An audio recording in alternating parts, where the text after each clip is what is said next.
Let's watch a clip. What's like one of your fears? Like, what's a fear you have of AI? Like, if you Gosh, I love when Sam like puts his leg underneath his other leg and sits like that because he's so relatable now. like a fearful space that it could go. Like, I know you mentioned it a little bit. This morning, I was testing our new model. And This guy is an extreme sociopath, okay? He's very good at telling people what they want to hear. And he's the definition of a coward because what he thinks and what he says and who he is depends on what room he's in and who he's surrounded by. So he's the definition of a scoundrel, okay? And that's how we need to understand someone like Sam Altman. got emailed a question that I didn't quite understand. And I put it in the model, this GPT-5, and it answered it perfectly. And I really kind of sat back in my chair and I was just like, oh man, here it is moment. And I got over it quickly. I got busy onto the next thing. But it was like, it's what kind of we were talking about. I felt like useless relative to the AI and this thing that I felt like I should have been able to do. Oh and my I God. couldn't.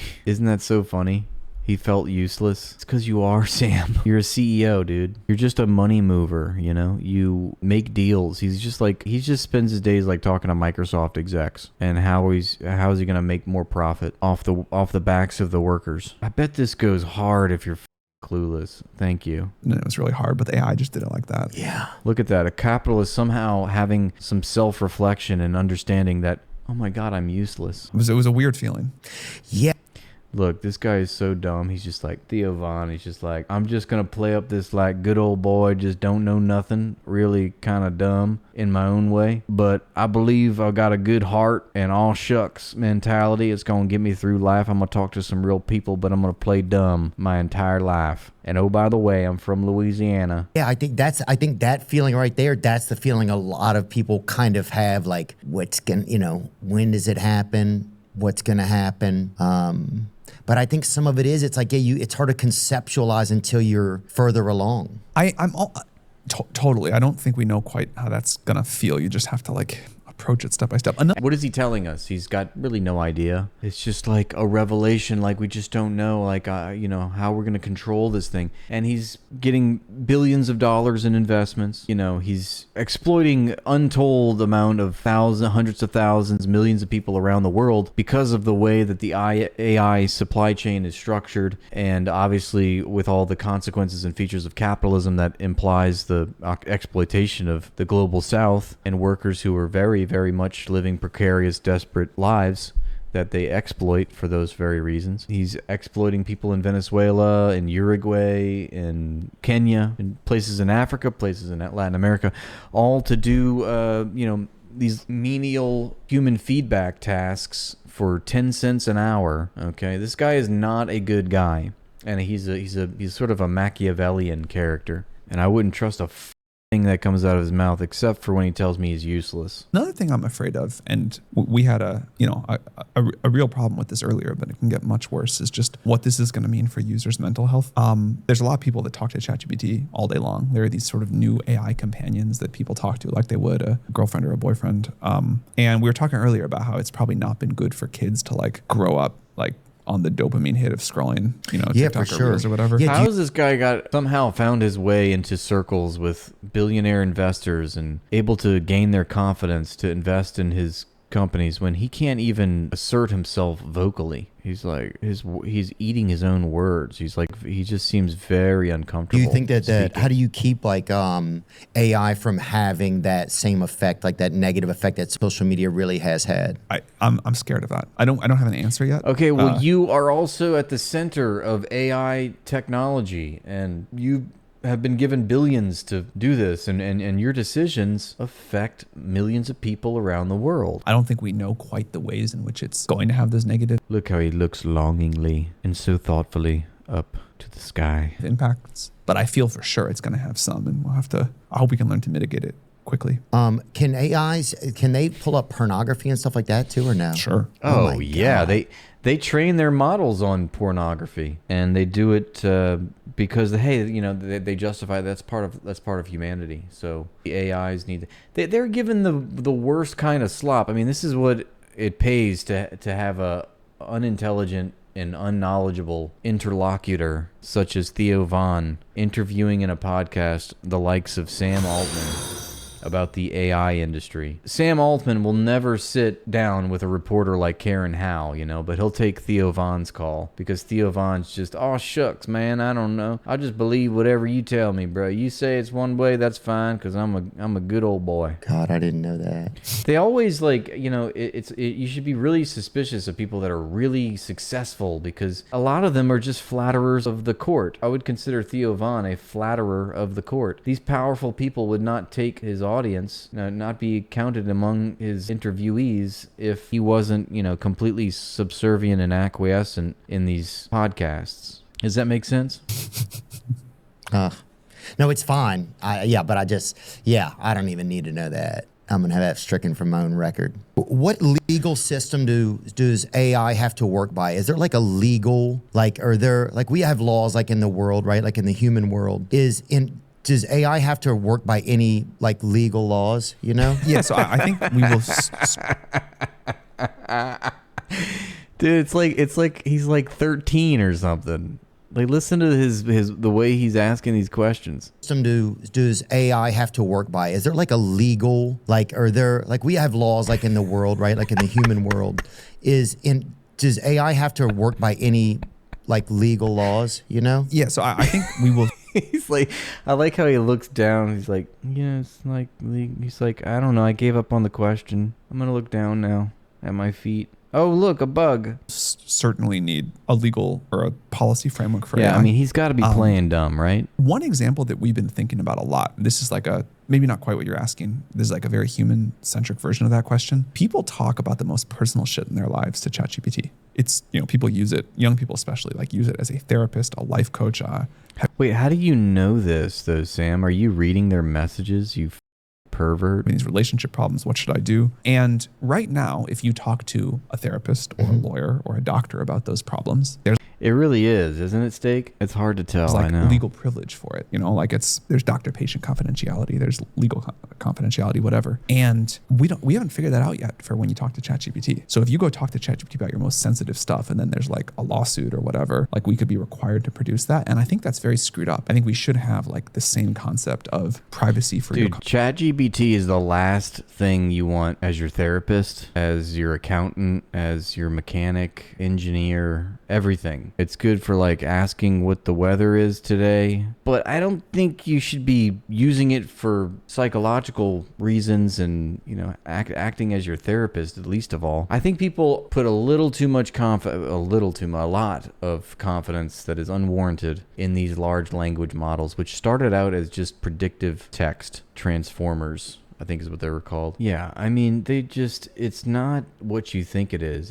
It's like a zombie trying to masquerade as intelligent. It's good at repeating information, but it's not a problem solver. I mean, I just think that people are overselling this, There's a lot that's wrong with it. I'm not hopping on this bandwagon that says, oh, it's going to solve all these problems. And what's crazy is that a guy like Sam Altman has built a career in garnering support for this vision of artificial intelligence. He's made a career, espousing this vision of how it's going to solve all these human problems, these complex human problems like UBI and diseases and inequality and wealth disparity and poverty and all this stuff. And he's at the same time, he's like, well, we don't know how we're going to do this. We're really actually scared about yes, the thing that we create will be absolutely, completely beneficial, completely objective, and it will be a great gift to humanity.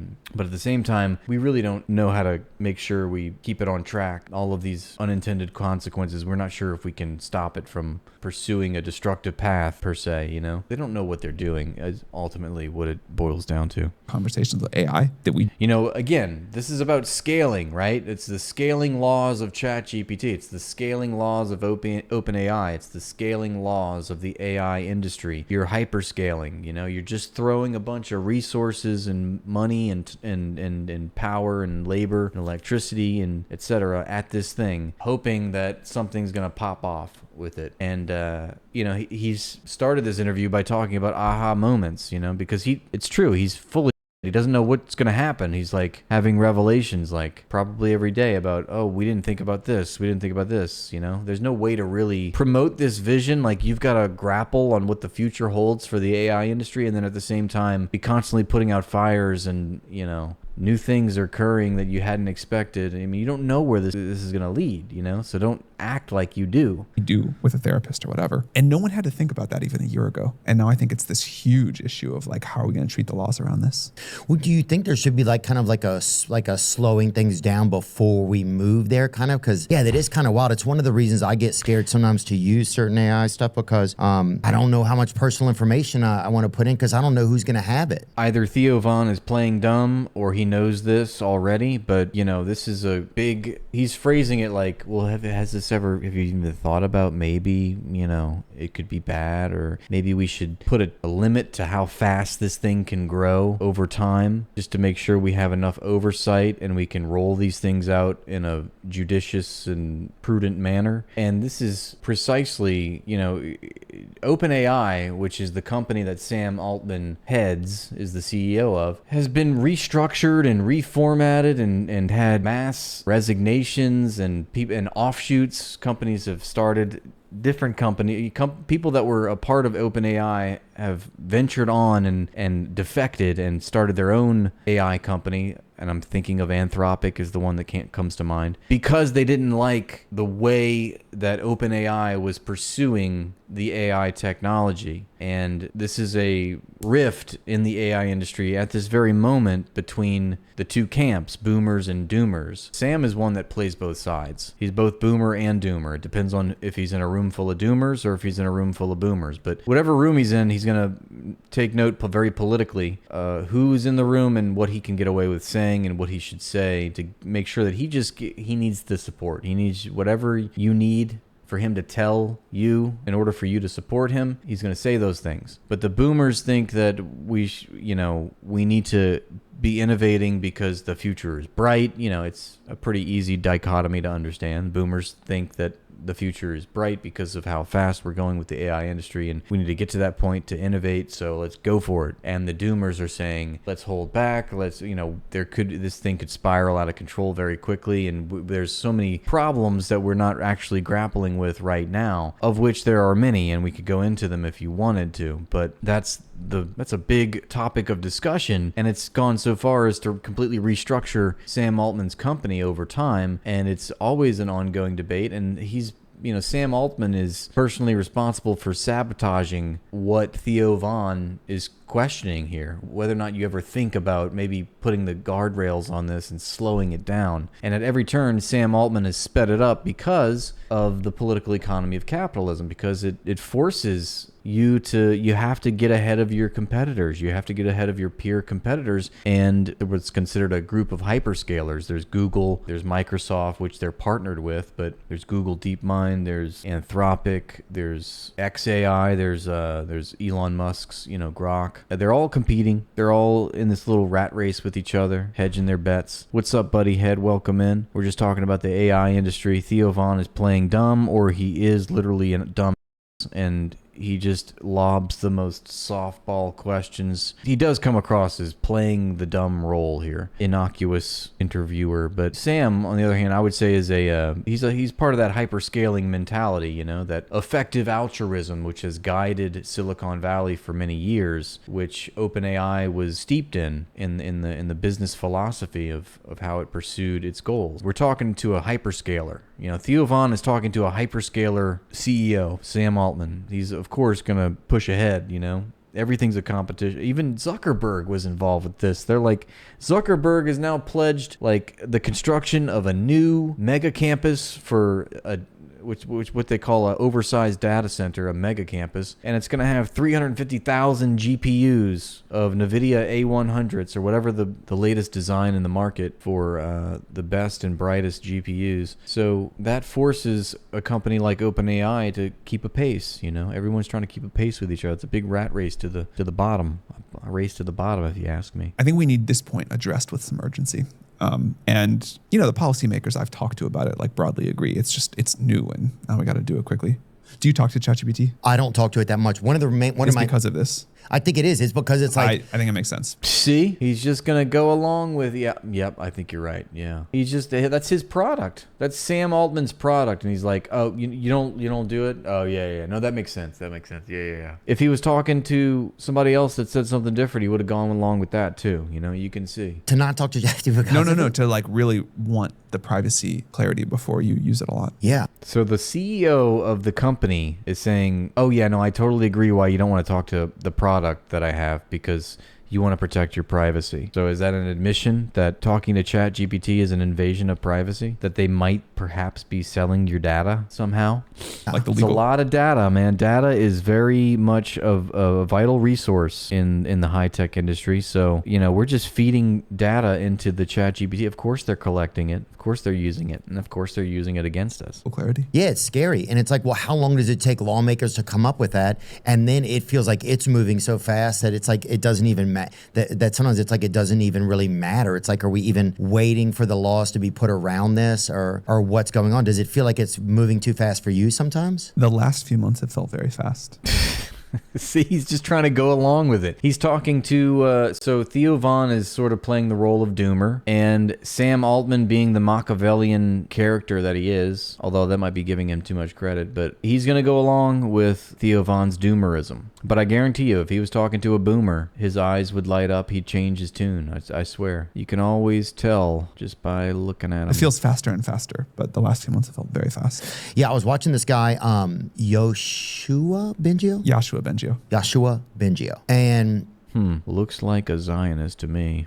he's kind of like, some people call him the father of AI. He may be self-proclaimed. I'm not really sure. But he certainly seemed to be kind of like a lifeguard for AI, like thinking about like, well, how do we keep the pool safe? How much water should be in it? The chlorine, how many lifeguards do you need on duty? That type of thing, hypothetically. Well, it's funny that you want to use water as a resource in your metaphor here, Theo Von, because it's precisely water that is being deprived from millions of people in order to serve the consumption needs for these huge mega campus data centers, which are being built in places like Uruguay, in Chile, and they have one in the United States of America. They have a number of them in the United States of America, and they're in states that are plagued with record-breaking droughts right now. Arizona and I think Ohio is another one. In fact, I think the data center that was in Ohio is the one that was trained on the viral ChatGPT version that blew up in I think 2022 or 23. Why is he this dumb? I think that's his shtick. As I was saying, like, Theo Von is a flatterer of the court. He speaks kindly the king's language back to the king, and that's why he's able to court such powerful people on his podcast. He's a nice, innocuous conversation. He's not gonna rock the boat, and he'll let these political and economic elitists say what they need to say and get their propaganda out. It's a lot easier to just go along with the flow. You know what I mean? It's harder to push back. Anyway.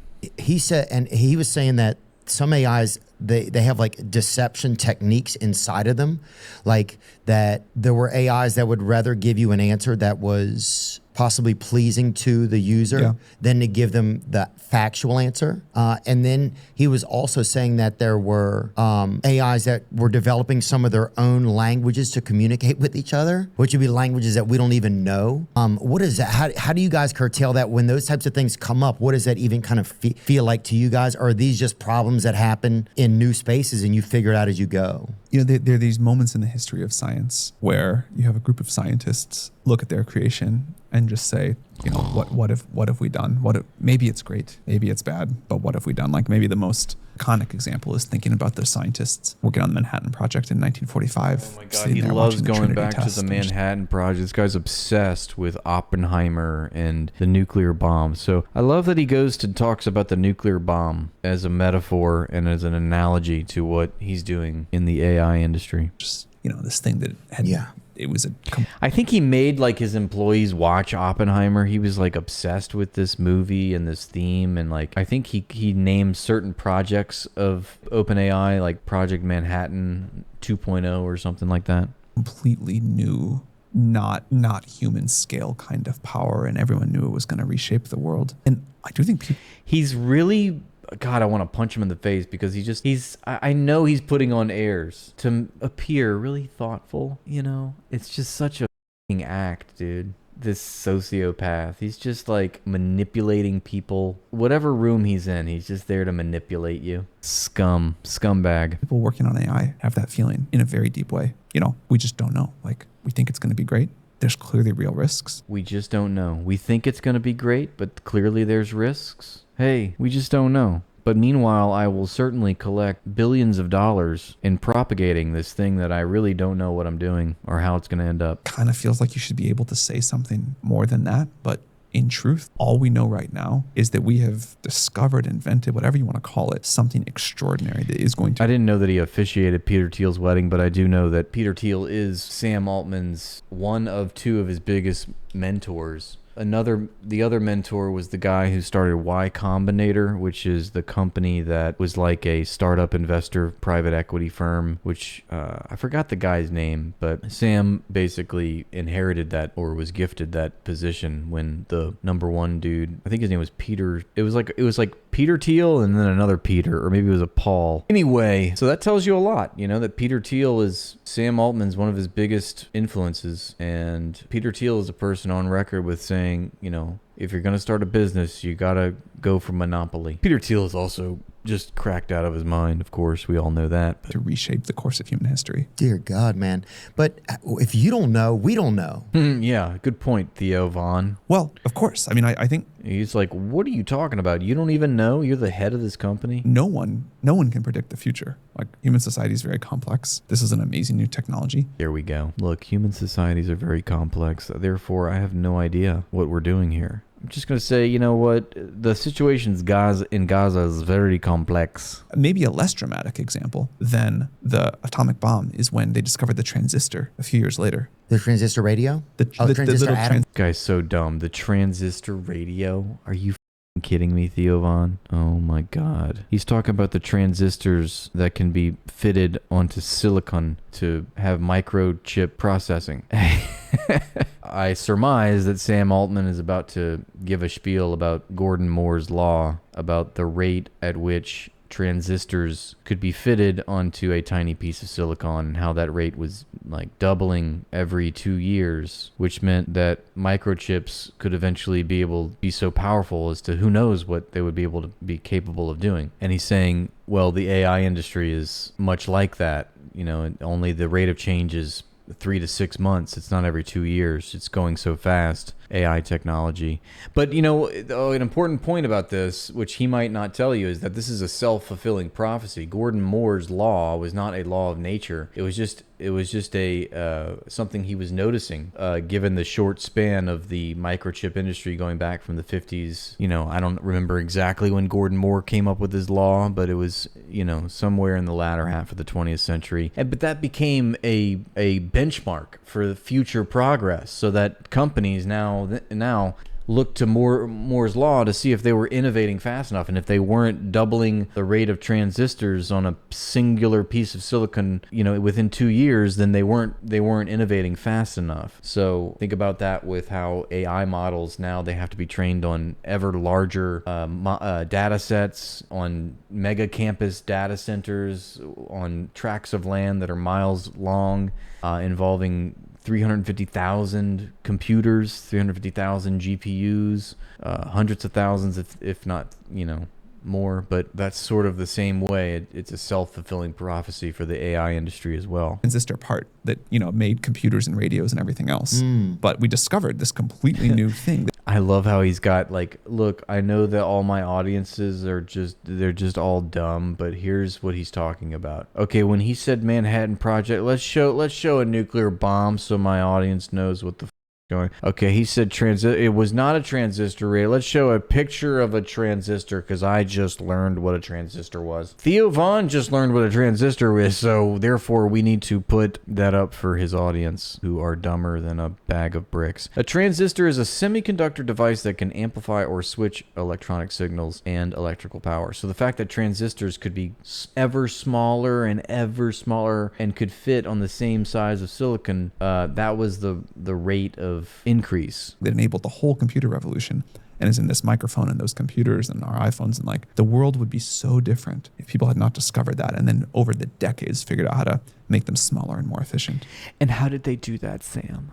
How were they able to innovate at such a scale, and where you had transistors that were put on silicon and they could be used in all kinds of technologies that run the modern world? Yeah, that's because of public funding, Sam. It's because of government-funded programs, of which, if they didn't exist, you would not have a company right now. And now we don't even think about it. Yeah, you don't think about it because you don't need to. It's not important. You just need to scale. Because the transistors are just in everything. We have all this modern technology. Oh my God, all this modern technology. It's so great. And that one scientific discovery. And I do think that's what AI is going to be like. We had this one crazy scientific discovery that led to these language models we all use now. And that is going to change the course of society. I believe he's talking about the transformer, the predictive text capability of the early transformers. In all kinds of ways. And of course, we don't know what they all are. Damn. I was hoping you knew by the end of that sentence.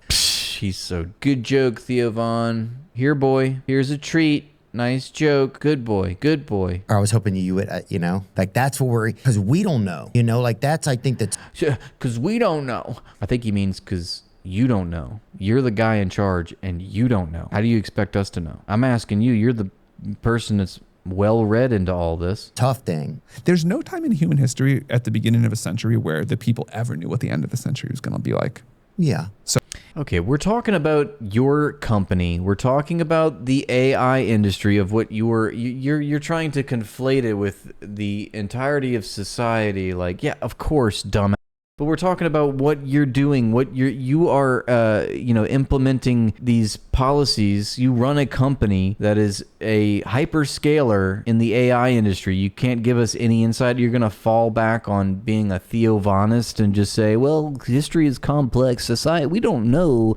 Nobody at the beginning of the century could have predicted what the end of the century. I don't think that's true. I think there's people that could have predicted and might have been accurate about that. But either way, it has nothing to do with your specific material actions in the company that you head, which is a major player in the AI industry, and everyone that's involved. All the players. You can see where this is going. So where is this going? He's like, no, society complex. Therefore, leave me alone. So maybe I do think it goes faster and faster each century. It's certainly like, in 1900, you couldn't have. I'm so sick of listening to capitalists talk about how they're innovating faster and faster. In last century, it was just not as fast. Now we're going to be so much faster, and it's gonna be great. We're gonna have space cars. We're gonna colonize Mars. Predicted what 2000 was gonna be like. I think 2000 could even less predict what 2100 was gonna look like. But that's kind of why it's exciting, and that's kind of why people get to. Yeah, it's so exciting for a guy like Sam Altman, some white gay Jew Zionist with billions of dollars at his disposal. It's great. Oh, it's so exciting to think about the future. Yeah, because you know where your fucking next meal is coming from, you fucking bozo, you out of touch fucking ass who is deliberately contributing to the slaughter of children right now. None of this matters. None of this matters while there is a genocide happening. Like, what are you doing talking about the future innovations of the AI market and the industry while people are being slaughtered with your inventions? You are directly complicit, and not only in Gaza, but also in other areas of the world that are being exploited because of the AI supply chain. Like, do you know what kind of devilry, all the demonic shit they are up to just so Theo Von can click on an app on his phone and ask ChatGPT to find him some dinner or something, or to field his questions about transistors and transistor radios? You know how much misery and death is hurled at these so-called exciting futuristic innovations? To figure out and unfold the story as we go. It's kind of bizarre because there's a part of me that's like, this guy's out of his mind. This guy is a wild wizard. There's a couple different things. But then there's also this part of me that's like, this guy is this hopeful guy who's like he's just there to sanitize these people, He's like, man, I know you're doing all this evil shit, but like, I'm just talking to you here. It's like I feel like I understand your humanity, man. It's crazy. Cause like I'm staring at you, and you're like effeminate, and you're soft spoken, and you're kind of nice to be around. You got a purty mouth, and I'm just real confused. Involved in this crazy space, and he kind of has this whimsical energy about the future, which is in a crazy way a nice energy to have about the future. He's like, I like your vibes. Yeah, you're up to some weird shit, but your vibes is nice right now. And I'm talking about you in the third person, and I hope you don't blush, because I really am into you, and I hope you call. Generally, is that something could happen, or that things are possible. So it just, it's all kind of like, I don't know, it's fascinating. It's definitely fascinating to me. It's like fascinating. It's like he's so brilliant. Gosh, bless his heart. Theo Von, you are a brilliant, brilliant human. Keep shining. Shine on, Theo Von.